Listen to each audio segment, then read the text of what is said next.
London Marathon 2026, one of the biggest running events in the whole world, and we are there. It's our first time and we thought we'd blog it so that you can see what it's really like behind the scenes, but also at the end we're going to give you some tips and tricks in case you ever decide to go to the London Marathon, either as a runner or a supporter.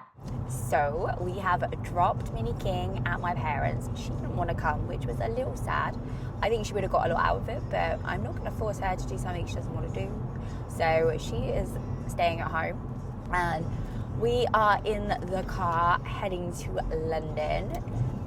The thing is, we live in Southampton, and it's the FA Cup final. No, FA Cup semi-final this evening.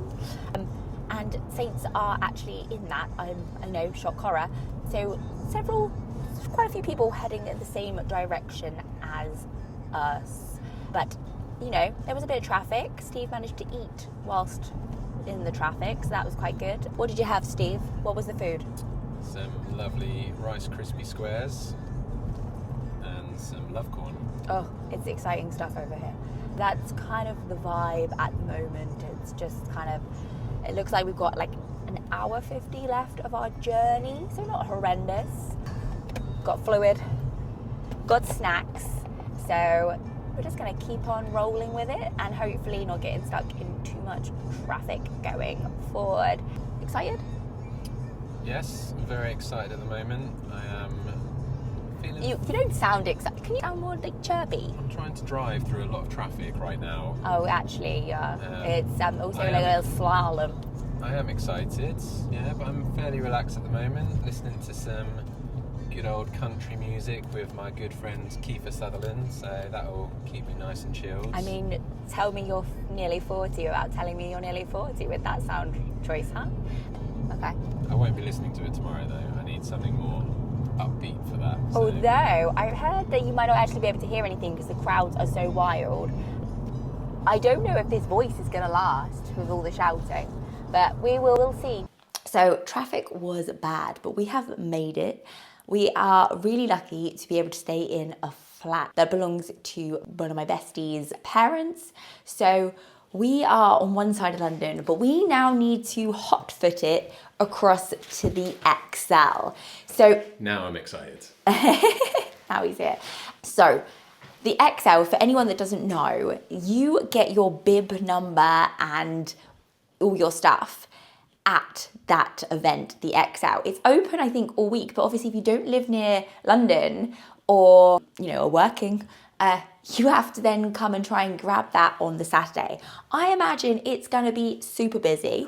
I'm very excited though because there's loads of different stalls and things, and I'm really hoping we can find Steve's name on the wall. Yes, the wall, but we'll see. And hopefully we might see my client there as well. We never know, but kind of got to go now, hotfoot it over there. And also we need to think about some food. I need to fuel that guy. I think that's what I've mainly been doing this week, is going, have you eaten?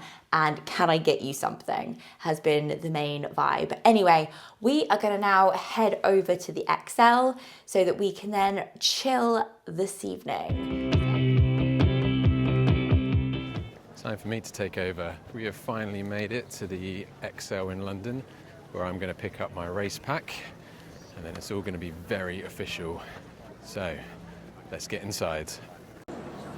I hope you didn't record a minute ago because I've still got my mic on and I went to the toilet, so I don't know what the wireless bandwidth is like on that, but we'll see. So the first thing you do as you enter is grab your number. Now I was expecting a huge queue, but it turns out 3 p.m. is actually a quieter time to come to the ExCeL. Now Steve is team green, which means he is not doing bag drop at the start because he's got Muggins here to take it all round for him. He doesn't get a fancy bag, he just gets his number. As you go through into the beginning of the expo, you will see New Balance. New Balance have a huge shop with loads of merchandise so everyone knows that you run the London Marathon. And then you continue through and there are loads of vendors. You could literally get yourself for the race the next day. Although I wouldn't recommend it. I'd recommend you definitely test it all before it gets to race day.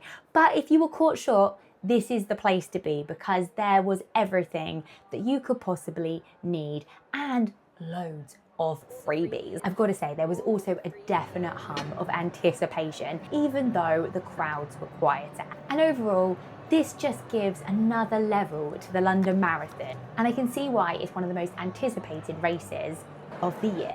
So we are back at the flat. It's 6 o'clock. So it's time to fuel.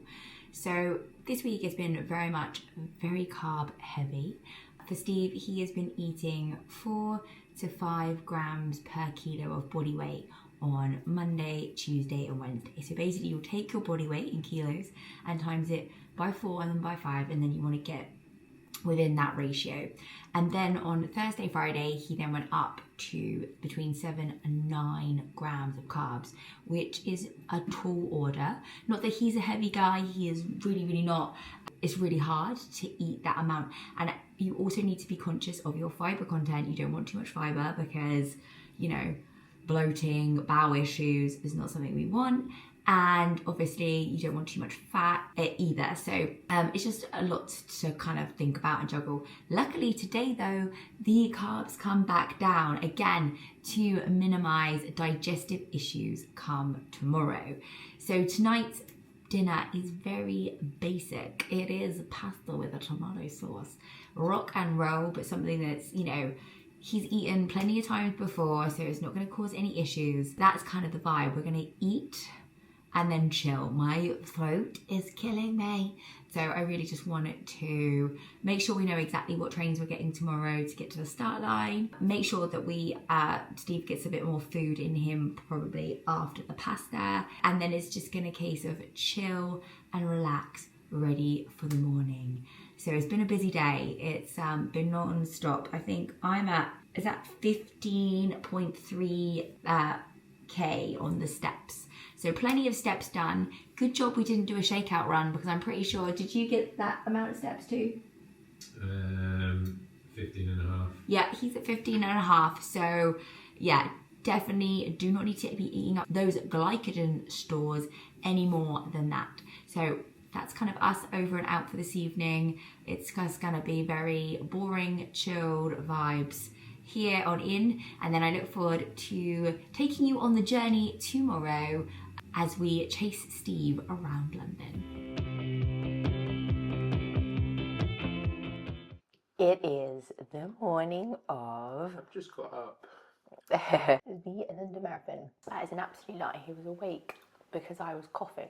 Lucky guy. This is the guy that's got to run 26 miles today, woken up by his wife. I haven't even got snot, it's just this horrible throat and it just catches. Anyway, less about me. What are you eating there? Ooh. Bagels.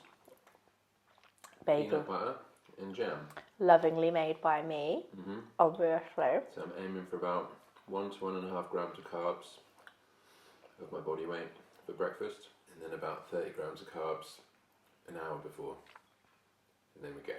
And then we go. All the hard work has basically been done. So this case of we're still in our bedclothes, we need to get ready. It's actually really cloudy outside, which we're actually all glad about. I don't think I've ever said I'm really glad it's grey outside, although I think the sun is trying to break through. So let's hope that it's not too hot so that people can get a good time, because let's make this as enjoyable as possible, I think. Anyway, I'm gonna let him enjoy his breakfast and we'll catch on here a little bit later on. We have arrived at Blackheath. The train, we were like sardines. I felt kind of guilty that I'm not running and was here. But you know, I'm in charge of bag drop. I'm in charge of bag drop. So, you know, I need to take all his stuff, like his jumper, you know, all that malarkey. That's what I'll be carrying around with me today. It's kind of crazy and kind of cool. I'm just gonna pan it around.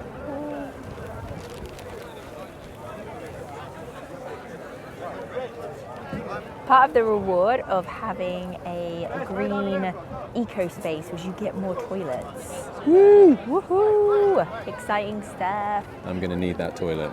Yeah. Okay, we don't need too much detail on that. Saw another person blogging. They sounded way more enthusiastic than I did. Sorry. But they actually had a voice, so that kind of helps when you've got a voice. It does, yeah. I'm not feeling my top self. But hey, I'll try. Let's see if I have a voice by the end. Steve's dad should be turning up any minute. So he managed to get on a train too. He's got some of Steve's fuel. So it's a good job he actually managed to make it. As an alternative, I've got enough fuel. It's just as an alternative if I get taste fatigue. Yeah, okay. I think Steve has started taking his workout fuel, which has got carbs in and some caffeine. I am yet to have a coffee and I'm fuming. But I imagine once he's off, I can try and find a coffee shop. We're in London. There's bound to be a coffee shop somewhere. I don't want to go to Costa. I don't want to be that desperate, but we'll see. Whatever. I just need some caffeine to get me through this. Anyway, excited? Yep, let's go. I'm ready. He sounds more enthusiastic than yesterday, doesn't he? Everyone seems pretty buzzing. There's some cool outfits out here as well. Yeah, my outfit. Grey. But we all know that grey shows loads of sweat. Shows I work hard. Although, do you know that he did say, at least I'm wearing black, so if I wet myself, it's okay. Yeah. Could happen. Who knows? I was like, think of the chafage. Anyway, I think that's all we need to say for now. It's just going to be a case of getting him off the start line, and then I will try and hot fit it around London, and you can come with me. So we hopped onto a train and went to Canada Water, which was around mile 9. It was seriously busy here. And this was the moment I realised that we were playing Where's Wally? Or in this case, where is the average size man in a grey t-shirt? Therefore, I would give you this top tip. Before you leave, work out which miles you're going to see them at and work out roughly what time they are going to get to that stop, because it makes it so much easier to look out for them within a set time frame rather than just continually scanning the runners in the hope that you might see your loved one.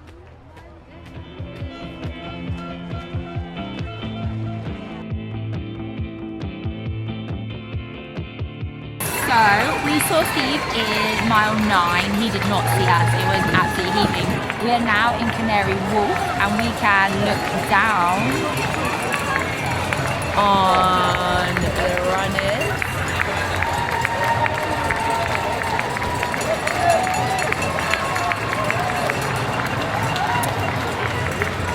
So with the power of Siri, I have messaged Steve to tell him that he needs to look up before he goes in the tunnel, and it's just after the Lucozade scan, so we can cheer, and then you can see this lovely poster, Steve's dad, and the poster that Mini King made for him.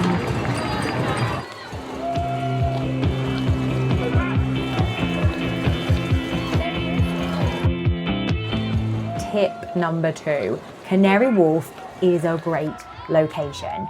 Not only because it's around mile 15 when some of the runners are starting to flag, you get to see them numerous times in that one location because of the way the route is. It loops around and you can literally see them 2 or 3 times, which definitely gives them the boost going into that final part of the marathon.